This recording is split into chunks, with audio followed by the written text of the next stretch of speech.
요즘 갑자기 더 추워졌죠. 아침에 일어나면 몸이 더 굳은 느낌 여러분도 느끼시나요? 저는 요즘 외래에서 깜짝 놀라는 일이 많습니다. 감기가 오래가고 별 이유 없이 피곤하고 염증이 계속 생긴다고 오시는 분들이 부쩍 늘었다는 겁니다. 그런데 이런 분들에게 공통점이 하나 있어요. 바로 평소 체온이 낮다는 겁니다. 선생님, 저 체온이면 위험한 병 아닌가요? 많은 분들이 이렇게 물어보세요. 맞습니다. 응급 상황으로 이어지는 심한 저체온증은 위험합니다. 하지만 오늘 말씀드릴 건 그 단계가 아닙니다. 평소 체온이 35도 후반 36도 초반에 머무는 생활 습관 때문에 서서히 차가운 몸이 된 상태, 바로 저체온 체질입니다. 손발이 늘 차고 배가 차갑고 소화가 안 되고 감기가 몇 주씩 가고 이런 증상들 그냥 노화라고 넘기시나요? 사실은 저체온 체질에서 매우 흔히 나타나는 신호입니다. 요즘은 20대, 30대 젊은 분들도 이런 체질이 많습니다. 왜 그럴까요? 지금 우리의 생활 방식이 몸을 식히는 방향으로 변했기 때문이에요. 에어컨, 아이스 음료, 찬물, 샤워, 운동 부족, 스트레스, 수면 부족. 이 모든 것이 우리 몸의 체온을 서서히 떨어뜨립니다. 문제는 여기부터입니다. 우리 몸에서는 매일 작은 염증, 작은 손상, 작은 돌연변이 세포들이 생깁니다. 원래는 우리 면역 세포가 이것들을 바로바로 정리해야 합니다. 그런데 체온이 떨어지면 면역 세포의 움직임이 느려집니다. 마치 겨울에 사람도 움츠러들고 움직임이 둔해지는 것처럼요. 몸이 따뜻할 때는 저기 이상한 세포 있다 하고 바로 처리하던 면역 세포들이 몸이 차가워지면 이렇게 됩니다. 조금 있다 잡을까? 그리고 놓칩니다. 그래서 체온이 떨어지면 면역력도 함께 떨어지는 것입니다. 실제로 체온이 1도 내려가면 면역력은 크게 줄어들고 반대로 1도만 올라도 면역 세포 활동이 몇 배로 올라간다는 연구들이 있어요. 여러분 정말 신기합니다. 고작 1도만 따뜻해져도 몸에서 깨어나는 변화가 시작돼요. 회복 속도가 빨라지고 염증이 줄고 소화가 편해지고 수면이 깊어지고 생활의 질이 눈에 띄게 달라집니다. 오늘 영상 끝까지 보시면 체온이 이렇게 중요했구나. 단번에 이해되실 겁니다. 그리고 침대에 누운 상태에서도 할 수 있는 체온 1도 올리기 루틴도 알려드릴 테니 바로 따라 해보시면 몸이 진짜로 달라지는 걸 느끼실 수 있을 거예요. 혹시 방금 말씀드린 증상들 나에게도 해당되나요? 댓글로 남겨주시면 제가 참고해서 더 자세한 영상도 준비해 보겠습니다. 자, 그럼 이제 왜 체온이 곧 건강의 기초인지 조금 더 깊이 들어가 보겠습니다. 체온이 딱 1도만 올라가면 우리 몸에서 어떤 일이 벌어질까요? 정말 놀라운 변화가 일어납니다. 첫 번째, 백혈구의 속도가 빨라집니다. 백혈구는 우리 몸의 면역 세포죠. 쉽게 말하면 우리 몸을 지키는 군인이라고 생각하시면 돼요. 이 군인들이 몸속을 순찰하면서 침입한 세균이나 바이러스를 찾아서 제거하는 거예요. 그런데 체온이 낮으면 이 군인들의 움직임이 느려집니다. 마치 추운 겨울날 손발이 꽁꽁 얼어서 움직이기 힘든 것처럼요. 반대로 체온이 1도만 올라가면 백혈구의 활동 속도가 최대 5배에서 6배까지 빨라집니다. 생각해 보세요. 느릿느릿 걷던 군인들이 갑자기 달리기 시작하는 거예요. 그러면 세균과 바이러스를 훨씬 빨리 찾아내고 제거할 수 있겠죠? 이게 바로 체온이 올라가면 면역력이 강해지는 첫 번째 이유입니다. 두 번째, NK세포가 활성화됩니다. NK세포라는 말 들어보셨나요? 내추럴 킬러 세포, 즉 타고난 살해자라는 뜻입니다. 이름부터 무시무시하죠? 이 세포들은 우리 몸에서 특수부대 같은 역할을 합니다. 일반 백혈구가 경찰이라면 NK세포는 특공대예요. 암세포나 바이러스에 감염된 세포를 찾아내서 즉시 제거하는 아주 중요한 면역 세포입니다. 그런데 이 NK세포도 체온에 아주 민감해요. 체온이 낮으면 활동이 둔해지고 체온이 올라가면 활성도가 크게 높아집니다. 연구에 따르면 체온이 1도 올라가면 NK세포의 활동력이 약 40% 정도 증가한다고 해요. 이게 얼마나 대단한 건지 아시겠죠? 우리 몸의 방어 시스템이 그만큼 강력해지는 겁니다. 세 번째, 혈액순환이 좋아집니다. 체온이 올라가면 혈관이 확장됩니다. 혈관이 넓어지면 당연히 혈액이 더 잘 흐르겠죠? 혈액은 우리 몸 구석구석에 산소와 영양분을 나르는 택배 트럭 같은 역할을 해요. 그리고 동시에 노폐물을 수거해서 배출하는 청소차 역할도 하고요. 체온이 낮으면 혈관이 수축해서 좁아집니다. 그러면 손끝 발끝까지 혈액이 잘 안 가요. 그래서 손발이 차갑고 저린 거예요. 또 뇌로 가는 혈액량도 줄어들어서 집중력이 떨어지고 머리가 멍해지는 거고요. 반대로 체온이 1도만 올라가면 혈액순환이 활발해집니다. 손발이 따뜻해지고 피부색도 좋아지고 머리도 맑아져요. 그리고 무엇보다 면역 세포들이 몸 전체를 더 빠르게 순찰할 수 있게 됩니다. 혈액을 타고 이동하니까요. 네 번째, 소화력과 대사력이 향상됩니다. 우리 몸을 자동차 엔진에 비유해 볼게요. 체온은 엔진의 온도와 같습니다. 자동차 엔진도 적정 온도가 되어야 효율이 좋고 힘이 나죠. 너무 차가우면 시동도 잘 안 걸리고 연비도 나빠집니다. 우리 몸도 마찬가지예요. 체온이 낮으면 소화 효소의 활동이 둔해집니다.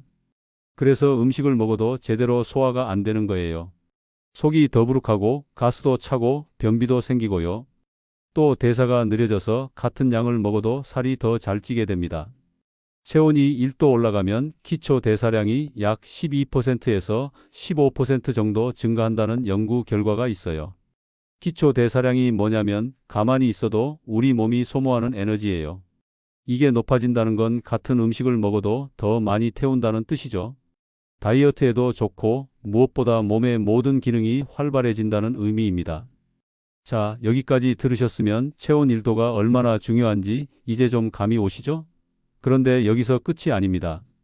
더 중요한 내용이 남아 있으니까 절대 영상을 끄지 마시고 계속 들어주세요.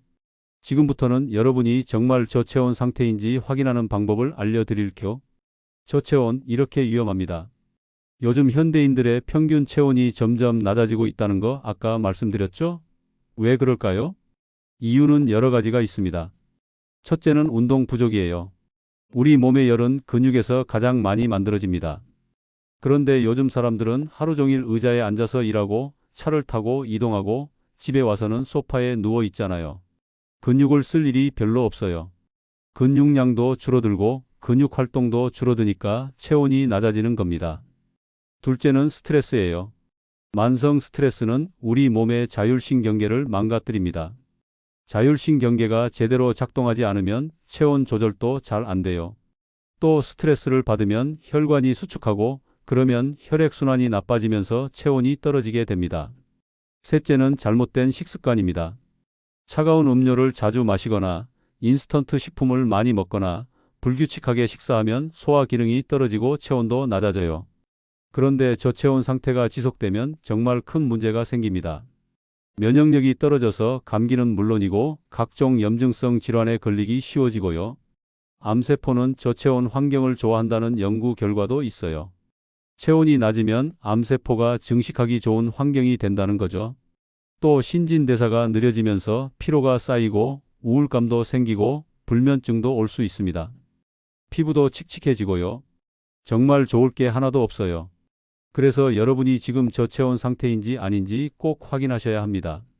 자, 그럼 지금부터 제가 알려드리는 체크리스트를 보면서 여러분의 상태를 점검해 보세요.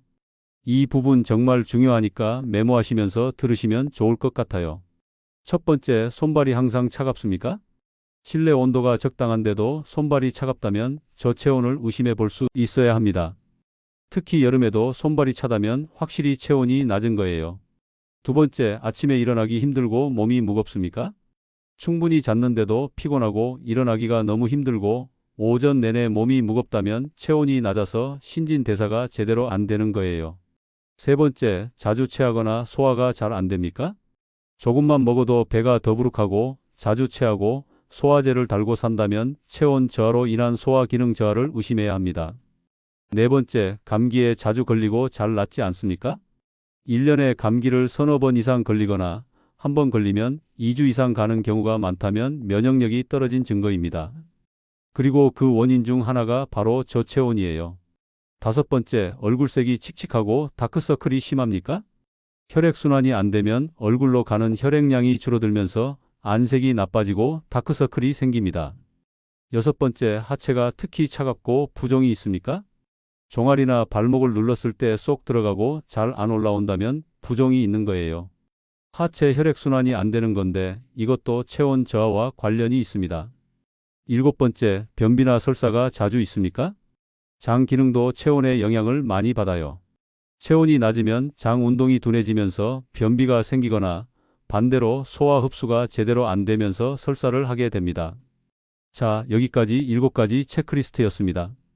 이 중에서 3가지 이상 해당된다면 여러분은 저체온 상태일 가능성이 높아요. 그런데 걱정하지 마세요. 지금부터 제가 알려드리는 방법들을 실천하시면 충분히 체온을 올릴 수 있습니다. 이제 실천 방법으로 넘어갈 건데요. 여기서부터가 진짜 핵심입니다. 제가 오랫동안 환자분들을 진료하면서 효과를 확인한 방법들만 추려서 알려드릴 거예요. 놓치지 마시고 꼭 따라 해보세요. 첫 번째 방법, 목 뒤 온찜질입니다. 우리 몸에는 체온 조절 중추가 있어요. 바로 뇌의 시상하부라는 곳인데 이곳이 체온을 감지하고 조절합니다. 그런데 이 시상하부와 가장 가까운 곳이 어디일까요? 바로 목 뒤예요. 목 뒤를 따뜻하게 해주면 뇌가 몸 전체의 온도가 올라갔다고 인식합니다. 그러면 자율신경계가 작동해서 전신의 혈관을 확장시키고 혈액순환을 개선시켜요. 아주 간단하지만 효과는 정말 좋습니다. 방법은 간단해요. 따뜻한 물수건이나 핫팩을 목 뒤에 10분에서 15분 정도 대주시면 돼요. 특히 아침에 일어나서 하면 하루 종일 몸이 가벼워지는 걸 느끼실 수 있을 거예요. 잠들기 전에 해도 좋고요. 수면의 질도 좋아집니다. 주의할 점은 너무 뜨겁게 하지 마세요. 화상을 입을 수 있어요. 따뜻하다고 느껴지는 정도면 충분합니다. 두 번째 방법, 발목 운동으로 하체 순환을 개선하세요. 우리 몸의 근육 중 70%가 하체에 있다는 거 아세요? 그 중에서도 종아리는 제2의 심장이라고 불립니다. 왜냐하면 하체에 있는 혈액을 심장으로 다시 올려보내는 펌프 역할을 하거든요. 그런데 요즘 사람들은 하루 종일 앉아 있잖아요.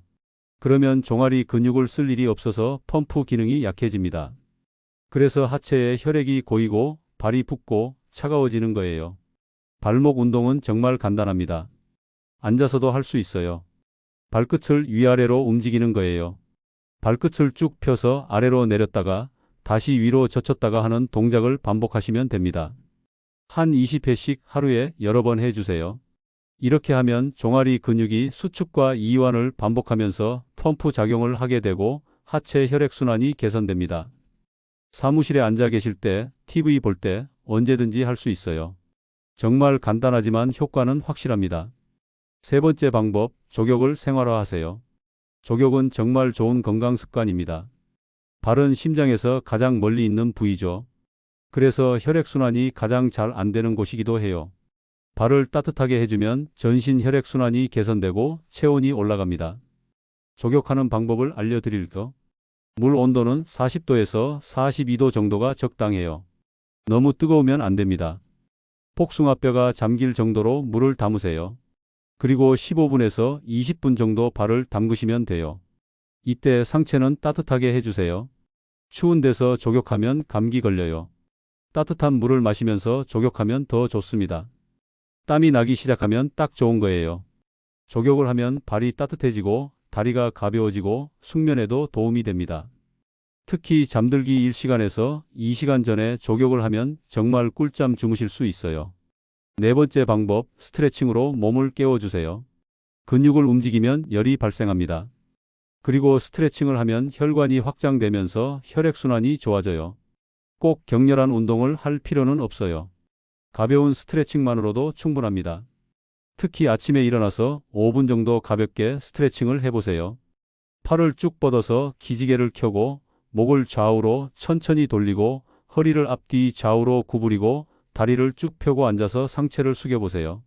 이렇게 하면 자는 동안 굳어있던 근육이 풀리면서 혈액순환이 개선되고 몸이 따뜻해지는 걸 느끼실 거예요. 또 점심시간이나 퇴근 후에도 틈틈이 스트레칭을 해주시면 좋습니다. 자, 여기까지 4가지 실천 방법을 알려드렸습니다. 정말 간단하죠? 그런데 이런 노력을 해도 소용없게 만드는 나쁜 습관들이 있어요. 지금부터는 체온을 떨어뜨리는 최악의 습관들을 알려드릴 텐데요. 이것만 피해도 체온 관리가 훨씬 쉬워집니다. 계속해서 집중해 주세요. 첫 번째, 차가운 음료를 자주 마시는 습관입니다. 요즘 사람들은 1년 내내 아이스 음료를 마시잖아요. 겨울에도 아이스 아메리카노 마시고요. 그런데 이게 정말 안 좋습니다. 차가운 음료가 위장에 들어가면 위장 온도가 순간적으로 떨어져요. 그러면 소화 효소의 활동이 둔해지고 소화 기능이 떨어지고 결국 체온도 낮아집니다. 특히 식사 중이나 식사 직후에 찬물이나 아이스 음료를 마시는 건 최악이에요. 음식을 소화하려면 위장 온도가 높아야 하는데 찬물로 식혀버리면 소화가 제대로 안 됩니다. 가능하면 따뜻한 물이나 미지근한 물을 마시세요. 두 번째, 과도한 다이어트입니다. 음식을 먹으면 우리 몸에서 열이 발생합니다. 이걸 식이성 발열 효과라고 해요. 그런데 다이어트를 한다고 너무 적게 먹으면 이 발열 효과가 줄어들면서 체온이 떨어져요. 또 근육량도 줄어들면서 기초 대사량이 낮아지고 악순환이 반복됩니다. 다이어트는 적게 먹는 게 아니라 잘 먹어야 하는 거예요. 탄수화물, 단백질, 지방을 골고루 섭취하되 가공식품이나 단 음식을 줄이는 게 맞는 방법입니다. 세 번째, 운동 부족입니다. 이건 당연한 얘기지만 정말 중요해요. 근육에서 열이 가장 많이 발생한다고 했죠? 근육을 쓰지 않으면 열 생산이 줄어듭니다. 또 근육량 자체도 줄어들면서 기초 대사량이 낮아지고 체온도 떨어지는 거예요. 꼭 헬스장에 갈 필요는 없어요. 하루 30분 정도 빠르게 걷기만 해도 충분합니다. 계단 오르기, 집안일 하기, 이런 일상적인 활동도 다 운동이에요.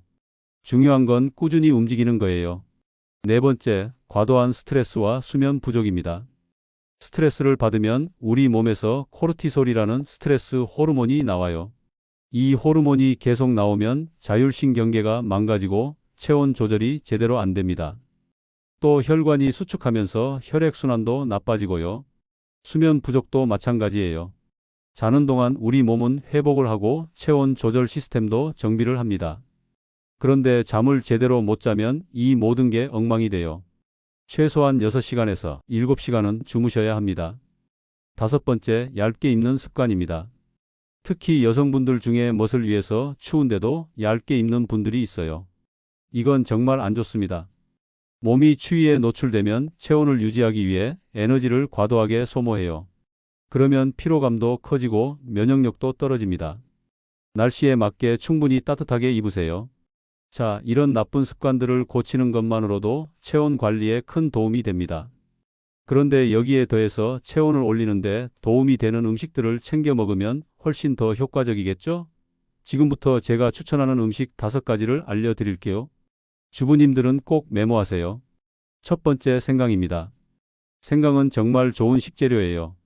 생강에 들어있는 진저롤이라는 성분이 혈액순환을 촉진하고 몸을 따뜻하게 해줍니다.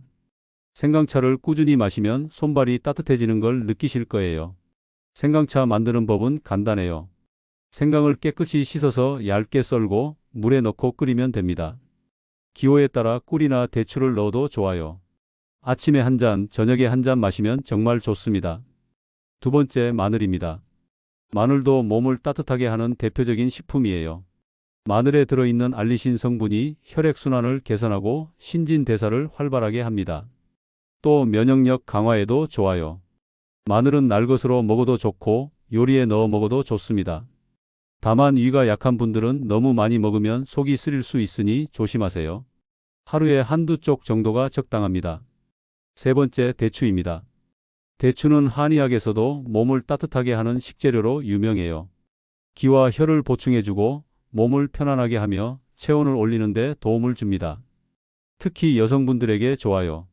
대추차를 끓여 마시거나 요리에 넣어 먹거나 그냥 간식으로 먹어도 됩니다. 대추는 달달한 맛도 있어서 아이들도 좋아해요. 네 번째, 견과류입니다. 호두, 아몬드, 잣 같은 견과류는 좋은 지방과 단백질이 풍부해요. 이런 영양소들이 몸에서 열을 만드는 데 도움을 줍니다. 또 혈액순환 개선에도 좋고요. 하루에 한 줌 정도 견과류를 간식으로 먹으면 좋습니다. 다만 칼로리가 높으니까 너무 많이 먹지는 마세요. 적당량이 중요합니다. 다섯 번째, 따뜻한 국물 요리입니다. 된장찌개, 미역국, 북엇국, 이런 따뜻한 국물 요리들이 체온을 올리는데 정말 좋아요. 따뜻한 국물이 위장을 직접 데워주고 국물 안에 들어있는 영양소들이 몸에 빠르게 흡수되면서 에너지를 만들어내거든요. 특히 아침에 따뜻한 국물로 시작하면 하루 종일 몸이 가벼워요. 빵이나 시리얼 같은 차가운 아침 식사보다 따뜻한 국밥 한 그릇이 훨씬 낫습니다. 자, 여기까지 체온을 올리는 음식 5가지였습니다. 이런 음식들을 챙겨 먹으면서 아까 알려드린 실천 방법들을 따라 하시면 정말 빠르게 체온이 올라가고 건강이 좋아지는 걸 느끼실 수 있을 거예요. 자, 오늘 이야기를 정리해 볼까요?